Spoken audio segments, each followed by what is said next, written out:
Hello all, welcome back to my channel twin brothers. ఈరోజైతే మా ఇంట్లో సండే స్పెషల్ చెరువు చేపల పులుసు. దీనికోసం నేను ముందుగా చింతపండు నానబెట్టుకొని ఉంచుకున్నానండి. అండ్ అలాగే ఇంకా రాడిష్, ఆనియన్, టమాటా, మునక్కాడ, పచ్చిమిర్చి కట్ చేసి పెట్టుకున్నానండి. ఈ ఫిష్ నేమ్ వచ్చి శీలావతి అండి. ఇవైతే 2 మీడియం తీసుకున్నారు. ఇది ఆల్మోస్ట్ 1.5 kg ఉందండి. ఇప్పుడు వీటిని ఒక 3-4 టైమ్స్ కడిగి పెట్టుకున్నానండి. ఇలా కడిగి పెట్టిన ముక్కల్లో నేను కొంచెం ఉప్పు అండ్ పసుపు యాడ్ చేస్తున్నానండి.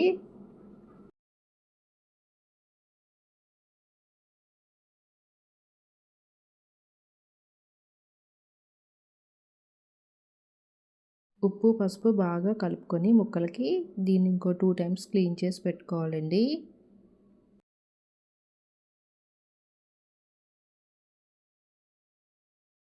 అండ్ నేను దీనికోసం 1 టేబుల్ స్పూన్ సాల్ట్ అండ్ కారం అండ్ పసుపు 3 ఇలా కలిపేసానండి.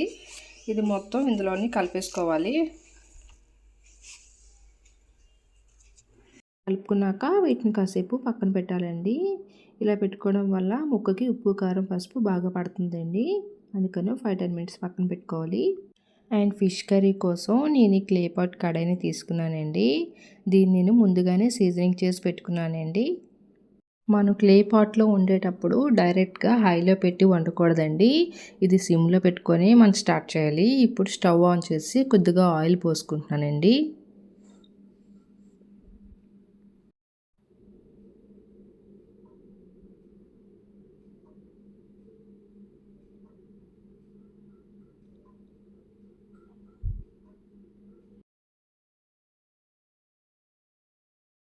ఆయిల్ కొద్దిగా వేడెక్కినాక మనం ఇందాక కట్ చేసి పెట్టుకున్న ఉల్లిపాయ, టమాటా, రాడిష్, మునక్కాళ్ళు, పచ్చిమిర్చి యాడ్ చేస్తున్నానండి.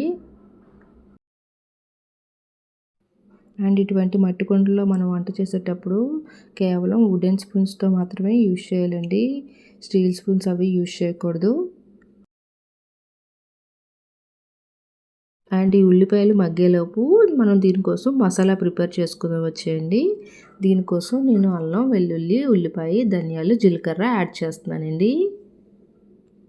ఇది మరీ పేస్ట్లా కాకుండా కొంచెం కచ్చాపిచ్చాగా ఉండేటట్టు మనం పేస్ట్ చేసుకోవాలండి. ఇప్పుడు నేను చూపిస్తున్న కన్సిస్టెన్సీలో మనం మిక్స్ చేసుకోవాలి.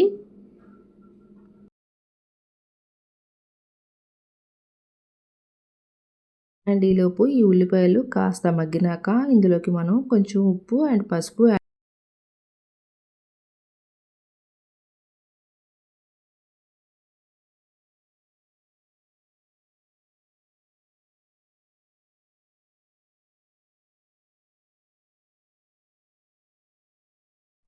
దీనికైతే కాసేపు మనం క్యాప్ పెట్టి మగ్గనివ్వాలండి.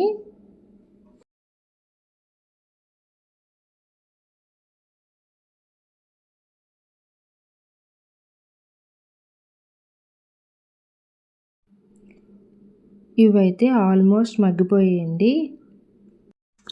అండ్ ఇందులోనే ఇందాక మనం రెడీ చేసి పెట్టుకున్న ఫిష్ కర్రీ మసాలా యాడ్ చేసుకోవాలండి.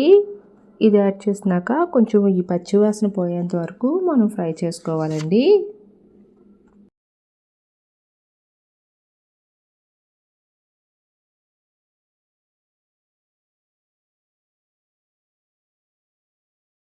అండ్ ఇందులోకి ఇందాక మనం నానబెట్టి ఉంచుకున్న చింతపండు పులుసుని ఫిల్టర్ చేసి ఇందులో యాడ్ చేసుకోవాలండి.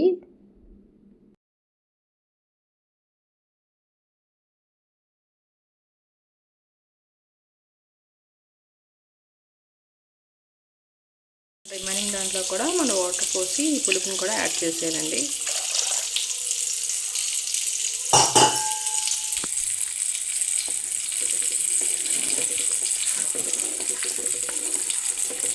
మరుగుతున్నప్పుడే నేను ఒక 3 స్పూన్స్ కారం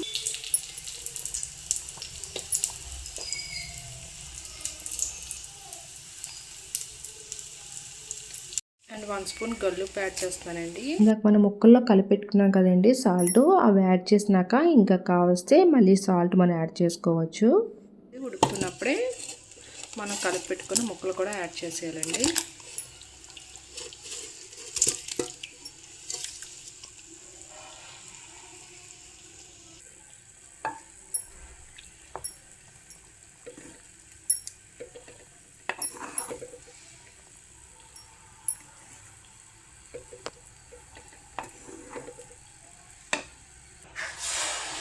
ఇప్పుడు ఇది మొత్తం కలుపుకొని మనకి సాల్ట్ యాడ్ చేసుకోవాలండి. ఇది మనం కలిపేటప్పుడు చాలా జాగ్రత్తగా కలుపుకోవాలి, ఎందుకంటే ఈ ఫిష్ అనేవి చాలా సెన్సిటివ్గా ఉంటాయి, బ్రేక్ అయిపోతాయండి. సో జాగ్రత్తగా కలుపుకుంటూ మనం ఉప్పు సరిపోతే ఉప్పు యాడ్ చేసుకోవాలండి. మనం ఫిషెస్ యాడ్ చేసినాక సాల్ట్ సరిపోతే ఇంకొంచెం సాల్ట్ యాడ్ చేసుకోవాలండి, అది మన టేస్ట్ తగ్గట్టు. అండ్ అలాగే నేను కారం కూడా యాడ్ చేశానండి. దీన్ని ఇప్పుడు మనం స్లోగా కలుపుకుంటూ ఉండాలండి. నేను చూపిస్తున్న విధంగా కలుపుకోవాలి, లేదంటే అవి బ్రేక్ అయిపోతాయి. అండ్ అలాగే దీంట్లో యాడ్ చేయడం కోసం నేను కొత్తిమీర అండ్ పుదీనా కట్ చేసి పెట్టుకున్నానండి.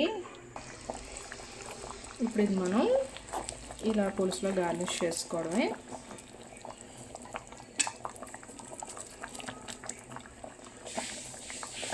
ఈ మింట్ లీవ్స్ యాడ్ చేయడం వల్ల ఏంటంటే ఇది నీచు వాసన రాకుండా ఉంటుందండి. సో అందుకని ఇది కూడా యాడ్ చేస్తున్నాను నేను.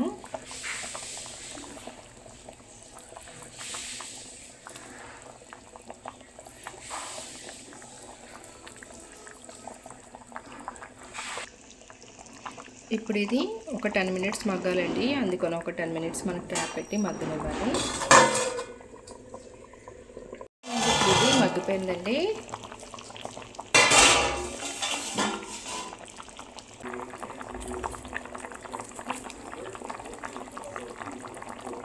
అండ్ అలాగే లాస్ట్లో కొంచెం కరివేపాకు యాడ్ చేశానండి. ఇప్పుడు ఇది కంప్లీట్గా ఫినిష్ అయిపోయిందండి. ఇలా కొంచెం చిక్కబడినాక మనం స్టవ్ ఆఫ్ చేసుకోవాలి. ఇది మనకి 95% కుక్ అయిన తర్వాత మనం స్టవ్ ఆఫ్ చేసుకోవాలండి, ఎందుకంటే మనం స్టవ్ ఆపేసినా కూడా ఇది ఉడుకుతూ ఉంటుంది. అంతేనండి, ఎంతో రుచికరమైన చేపల పులుసు రెడీ. ఈ వీడియో కనుక మీకు నచ్చినట్టయితే లైక్ చేయండి, షేర్ చేయండి అండ్ సబ్స్క్రైబ్ చేయండి. And thank you for watching.